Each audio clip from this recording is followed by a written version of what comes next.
Hi friends, welcome to my channel.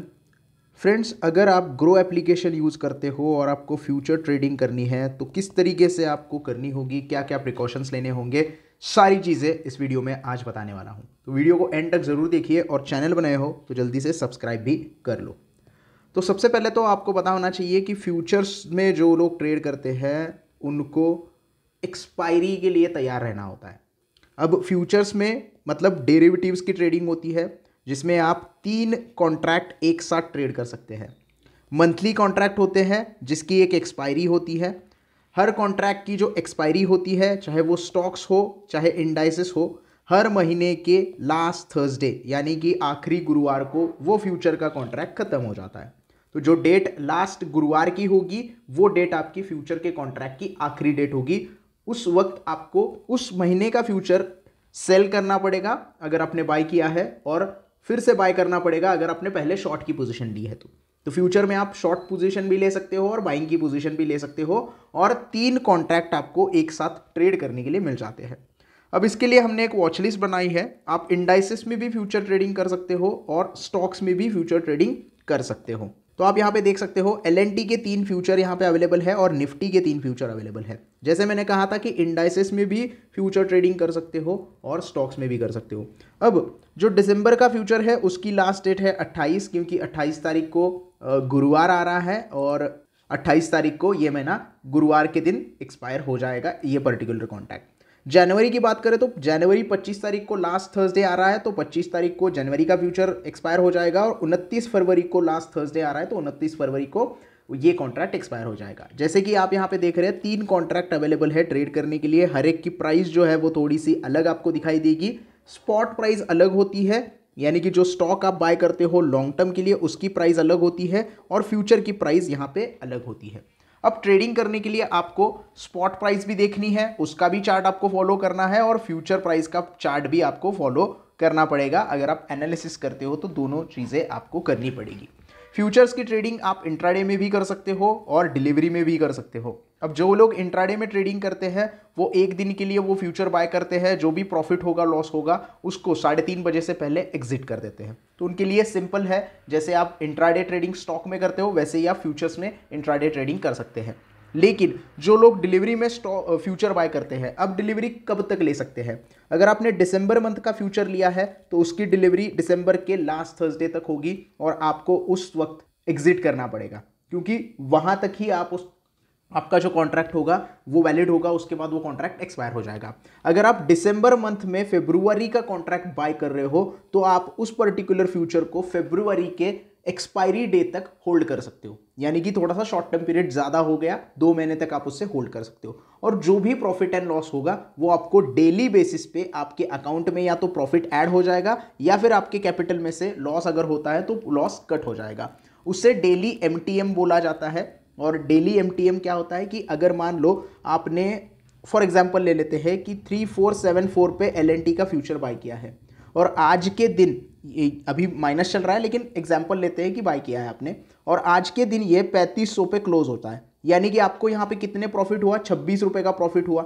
26 रुपए का profit मतलब एल&टी का अगर बाय करना है तो सिंपली इसके यहाँ पर जाना है, आपको बाय के ऊपर क्लिक करना है। अगर आप शॉर्ट पोजीशन ले रहे हो, अगर आपको लगता है एल&टी का स्टॉक गिरने वाला है तो आप उसमें शॉर्ट पोजीशन लेके भी बैठ सकते हैं। अगर आपको लगता है बढ़ने वाला है तो आप बाय की पोजीशन लेके भी बैठ सकते हैं।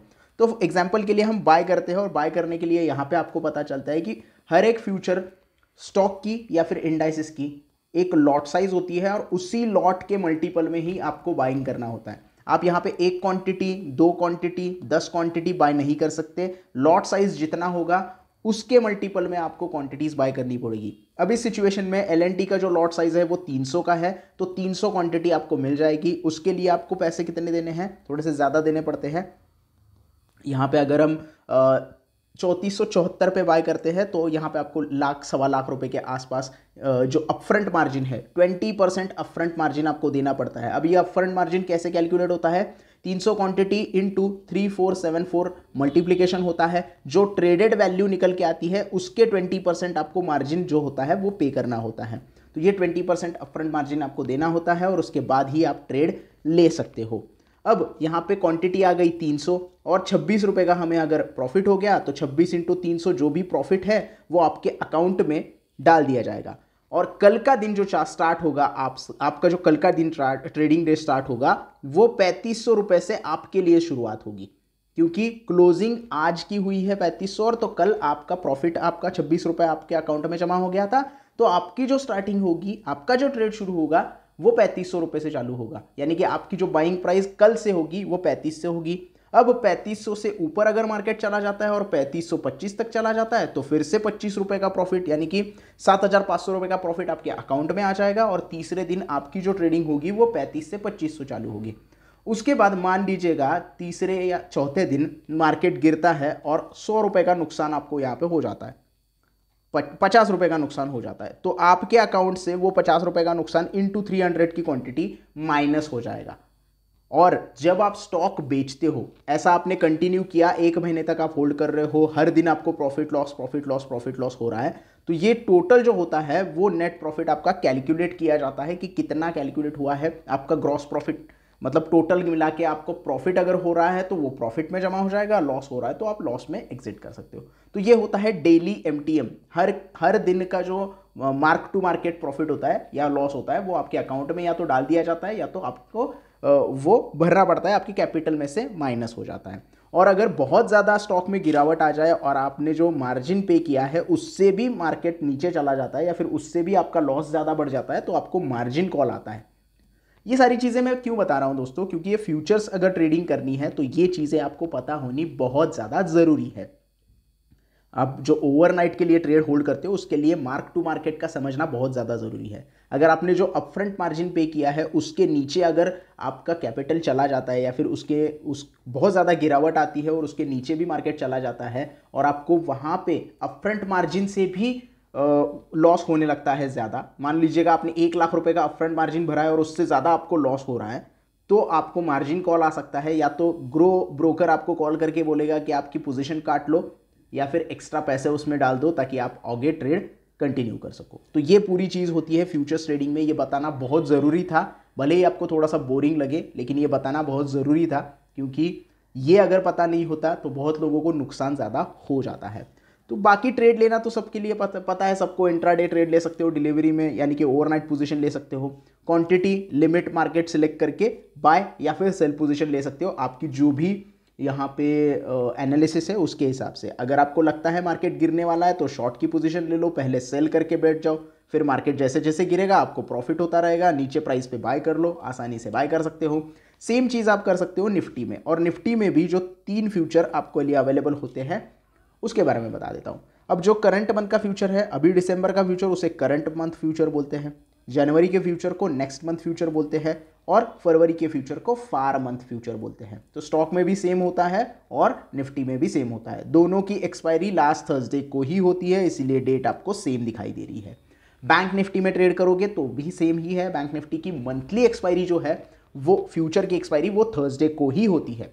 ऑप्शंस में डिफरेंट है लेकिन मंथली एक्सपायरी जो है वो लास्ट थर्सडे को ही होती है। तो आपको अगर फ्यूचर्स में ट्रेडिंग करनी है ग्रो के तो ये सारी चीज़ें आपको पता होनी चाहिए। आपको अगर सर्च करना है किसी फ्यूचर को तो आप सर्च बॉक्स में जा सकते हो, जैसे मुझे यहाँ पे TCS का फ्यूचर लिखना है तो TCS FUT आपको ऐड करना है आगे, तो तीनों फ्यूचर्स आपके लिए अवेलेबल हो जाएंगे। इनमें से कोई भी आप सिलेक्ट कर सकते हो, उसको वॉच लिस्ट में ऐड कर सकते हो और उसमें ट्रेड कर सकते हो।